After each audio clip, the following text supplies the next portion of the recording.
Just to give you a little history here, last year, the sixth graders, the entire sixth grade team, which consists of over 80 children, teachers, paraprofessionals, went to see the movie The Great Debaters with Denzel Washington, and Oprah Winfrey, of course, funded it.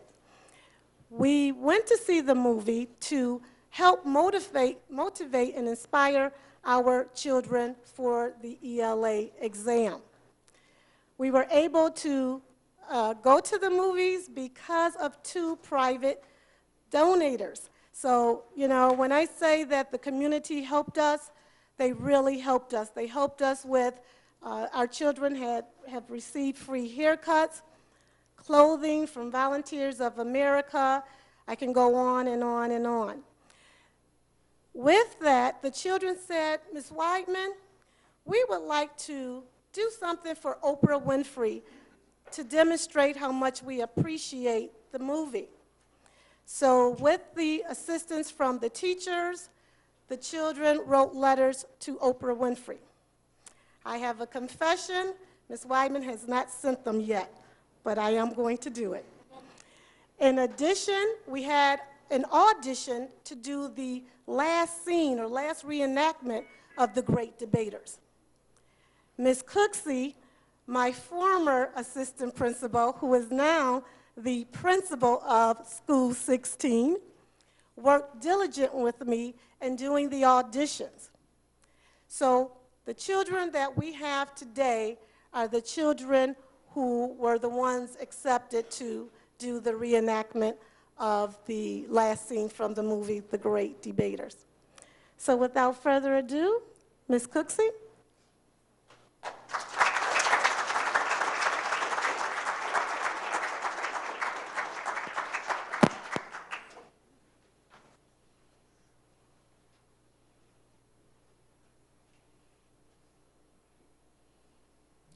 On this historic occasion, we welcome the distinguished team of Wiley College, the illustrious judges, you, the audience, and through the wonder of radio, the nation.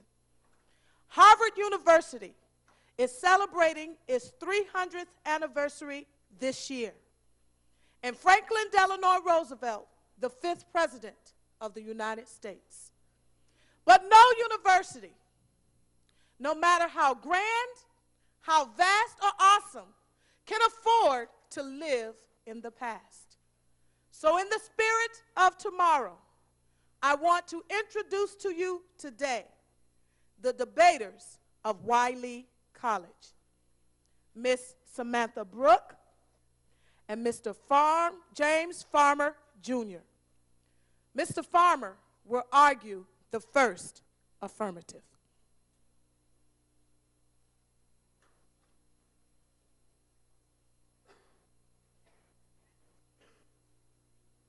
Resolve. Civil disobedience is a moral weapon in the fight for justice.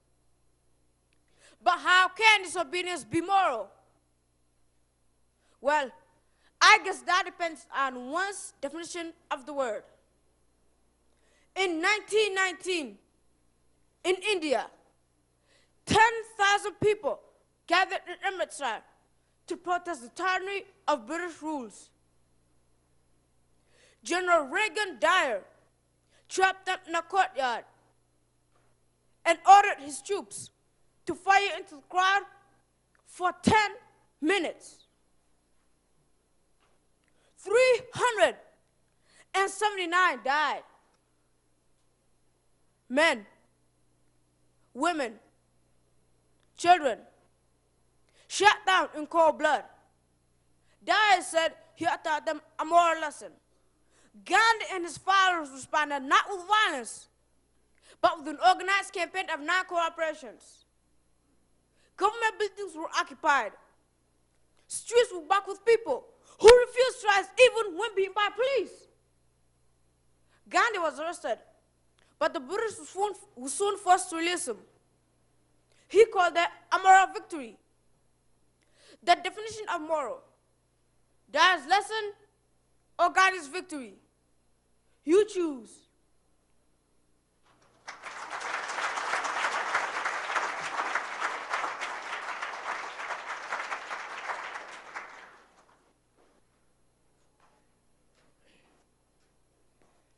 From 1914 through 1918, for every single minute, the world was at war.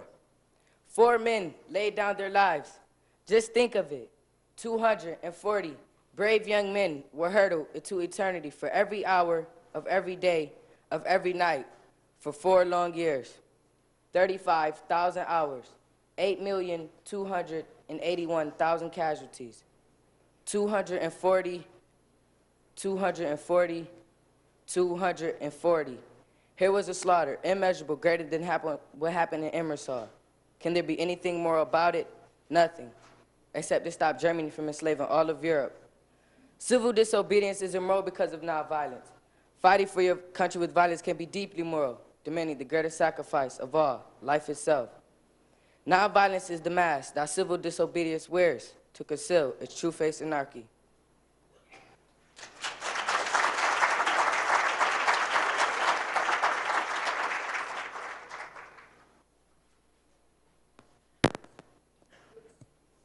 Gandhi believed one must act with love and respect for one's opponent, even if they are a Harvard debater. Gandhi also believed that lawbreakers must accept the legal consequences for their actions. Does that sound like anarchy? Civil disobedience is not something for us to fear. It is, after all, an American concept. You see, Gandhi draws his inspiration not from a Hindu scripture, but from Henry David Thoreau, who I believe graduated from Harvard and lived by a pond not too far from here.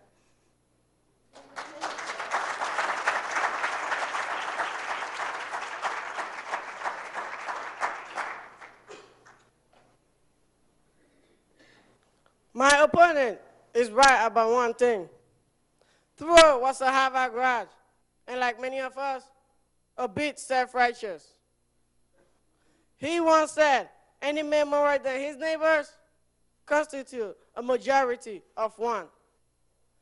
Thoreau the idealist could never know that Adolf Hitler will agree with his words.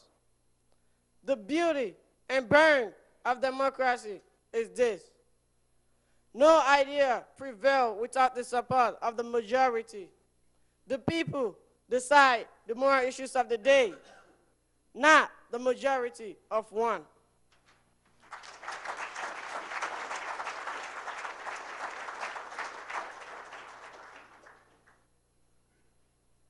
Majority do not decide what is right or wrong. Your conscience does. So why should a citizen surrender his or her conscience to a legislator? We must never, ever kneel down before the tyranny of a majority.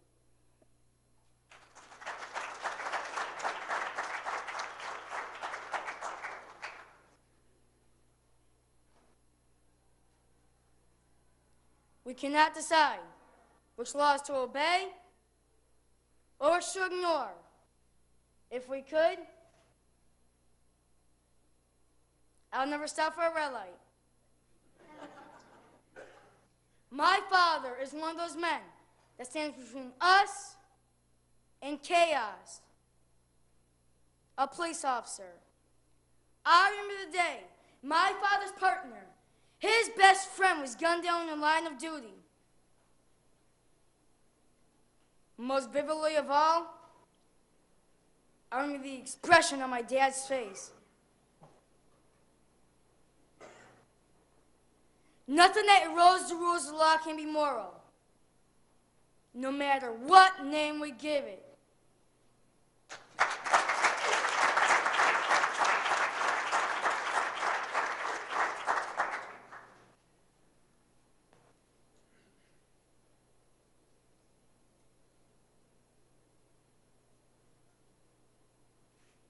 In Texas, they lynched Negroes.